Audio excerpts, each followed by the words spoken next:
Hoje, Oprah Winfrey é vista como uma das mulheres mais poderosas e influentes do mundo. Bilionária, respeitada, dona de uma voz que atravessa gerações. Mas existe um ponto específico da história dela que raramente aparece nos discursos motivacionais. Um momento em que o futuro não parecia promissor, parecia condenado. Antes de qualquer sucesso, Oprah foi apenas uma criança marcada por traumas profundos.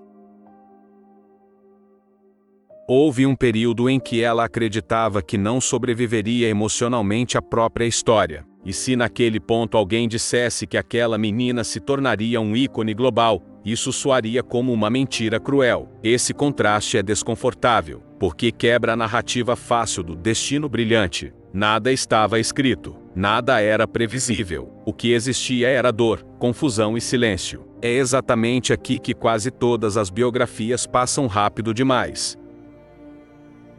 Mas para entender quem Oprah se tornou, você precisa parar nesse ponto. Precisa olhar para aquilo que foi escondido. Precisa conhecer o outro lado do sucesso. O sucesso não começou com aplausos. Começou com sobrevivência. E é isso que muda completamente a forma como essa história deve ser contada. Oprah nasceu em extrema pobreza no Mississippi. Ainda criança, sofreu abusos que deixaram marcas profundas. O ambiente não oferecia proteção, apenas mais dificuldades.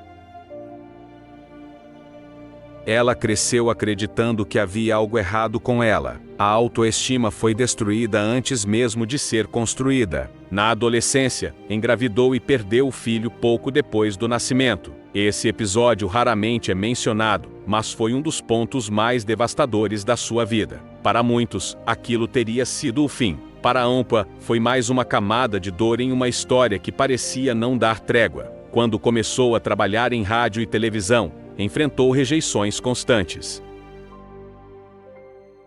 Disseram que ela não tinha o perfil certo, que era emocional demais, que não servia para o padrão da indústria. Em certo momento, foi afastada de um telejornal porque não se conectava com o público. Essa fase não combina com a imagem da bilionária confiante. Por isso, costuma ser suavizada. Mas foi nesse período que Oprah lidou com o sentimento mais perigoso de todos, a sensação de não pertencimento. O que ninguém via era o trabalho interno.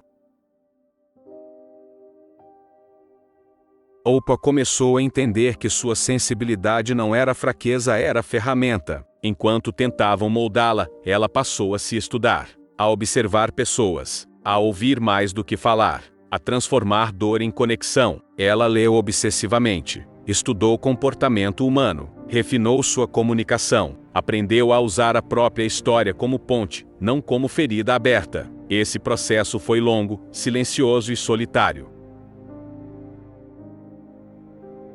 Quando teve a chance de criar seu próprio programa, ela fez algo diferente, falou de verdade, sem máscaras, sem roteiro engessado. Isso assustou executivos, mas criou algo raro: confiança genuína com o público. Nada disso foi sorte. Foi preparo emocional, psicológico e estratégico. O sucesso apareceu porque havia base, porque havia profundidade, porque havia verdade. A virada acontece quando Oprah assume controle total da própria narrativa. O programa se torna um fenômeno. A influência cresce.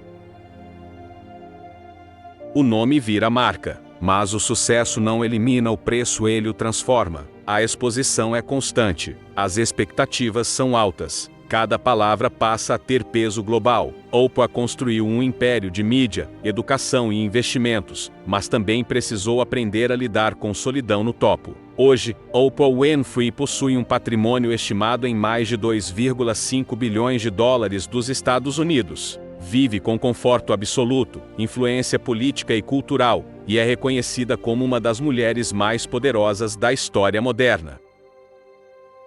Seu legado vai além do dinheiro, está na transformação de milhões de vidas. O contraste é brutal. Da criança abusada à bilionária influente. Nada foi simples, nada foi rápido, nada foi gratuito. Esse é o fechamento que quase ninguém encara. O sucesso existe, mas ele cobra tudo antes. Isso é o outro lado do sucesso.